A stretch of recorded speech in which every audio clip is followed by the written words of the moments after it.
Ang respiratory muscle weakness ay nangangahulugan na humihina ang kakayahan ng mga muscles na ginagamit natin sa paghinga na gumawa ng sapat na puwersa at magtrabaho ng matagal. Sa madaling salita, parang low battery na ang mga breathing muscles mo. Kahit nagpapahinga pa ang muscles, hindi na nito kaya mag-generate ng normal na lakas at endurance para masuportahan ng maayos ang paghinga. Madalas itong makita sa mga pasyenteng may neuromuscular diseases, kung saan may problema sa nerves o muscles na kumukontrol sa paghinga. Dahil dito, nahihirapan ang diaphragm at iba pang respiratory muscles na gawin ang kanilang trabaho. Kahit normal ang baga, kung mahina ang muscles na nagpapagalaw dito, magkakaroon pa rin ng problema sa ventilasyon. Pero hindi lang neuromuscular diseases ang dahilan ng respiratory muscle weakness. Maaari rin itong mangyari sa mga kondisyon tulad ng COPD, kyphoscoliosis at obesity.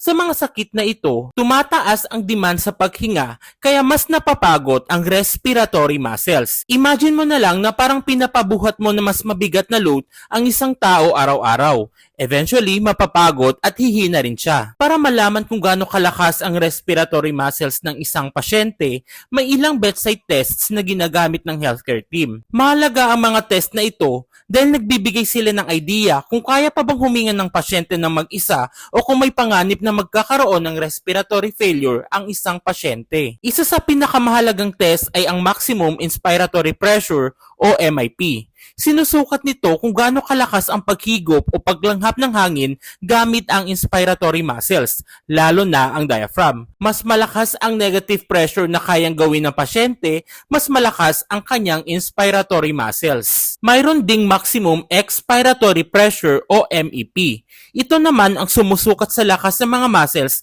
na ginagamit sa pagbuga ng hangin. Importante ito dahil ang mahinang expiratory muscles ay maaaring magdulot ng hirap sa pag-ubo at paglabas ng secretions na pwedeng mauwi sa impeksyon at mas malalang respiratory problems. Kasama rin sa assessment ang forced vital capacity o FVC at maximum voluntary ventilation o MVV. Ang FVC ay sumusukat kung gaano karaming hangin ang kayang ilabas ng pasyente pagkatapos ng pinakamalalim na paghinga. Samantala ang MVV ay sumusukat kung gaano karaming hangin ang kayang ilipat ng pasyente sa loob ng maikling panahon gamit ang mabilis at malalim na paghinga. Isa sa mga importanteng values na tinitingnan ay ang MIP na negative 30 cm water o mas negative pa rito. Kapag umabot dito ang resulta, kadalasan ibig sabihin nito ay sapat pa ang lakas ng respiratory muscles para makapagpatuloy ang pasyente sa spontaneous breathing. Pero hindi sapat na isang reading lang ang tingnan.